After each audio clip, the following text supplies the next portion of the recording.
بسم الله الرحمن الرحيم. تبارك الذي بيده الملك وهو على كل شيء قدير.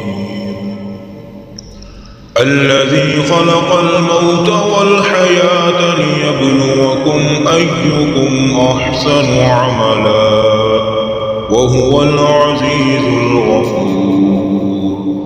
الذي خلق 7 سماوات طباقا ما ترى في خلق الرحمن من تفاوت فارجع البصر هل ترى من فطور ثم ارجع البصر كرتين ينقلب إليك البصر خاسئا وهو حسير.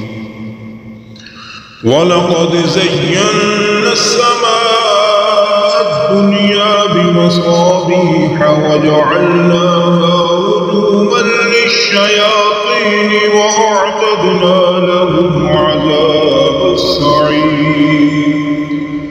وللذين كفروا بربهم عذاب جهنم وبئس المصير. إذا ألقوا فيها سمعوا لها شهيقا وهي تفور تكاد تميز من الغيظ كلما ألقي فيها فوج سألهم خزنتها ألم يأتكم نذير قالوا بلى قد جاءنا نذير فكذبنا وقلنا ما نزل الله من شيء إن أنتم إلا في ضلال كبير. وقالوا لو كنا نسمع أو نعقل ما كنا في أصحاب السعير. فاعترفوا بذنبهم فسحقا لأصحاب السعير. إن الذين يخشون ربهم بالغيب لهم مغفرة وأجر كبير. وأسروا قولكم أو اجهروا به إنه عليم بذات الصدور. ألا يعلم من خلق وهو اللطيف الخبير. هو الذي جعل لكم الأرض ذلولا فامشوا في مناكبها وكلوا من رزقه وإليه النشور.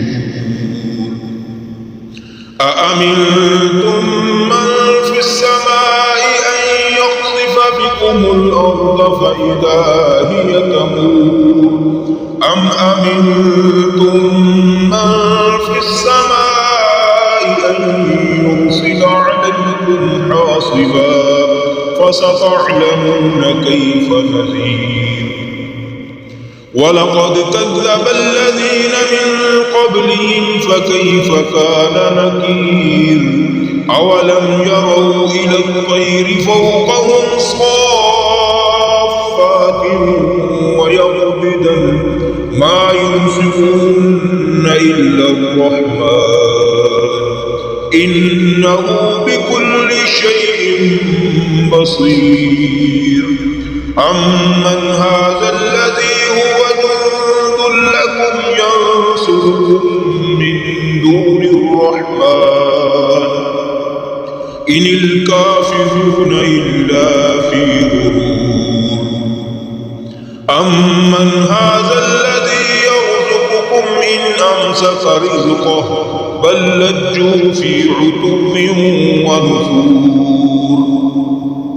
أفمن يمشي مكبا على وجهه أهدى أمن يمشي سويا على صراط مستقيم. قل هو الذي أنشأكم وجعل لكم السمع والأبصار والأفئدة قليلا ما تشكرون قل هو الذي ذرأكم في الأرض وإليه تحشرون ويقولون متى هذا الوعد إن كنتم صادقين قل إنما العلم عند الله وإنما أنا نذير مبين فلما رأوه زلفة سيئت وجوه الذين كفروا وقيل هذا الذي كنتم به تدعون قل أرأيتم إن أهلكني الله ومن معي أو رحمنا فمن يجير الكافرين من عذاب أليم قل هو الرحمن آمنا به وعليه توكلنا فستعلمون من هو في ضلال مبين قل أرأيتم إن أصبح ماؤكم غورا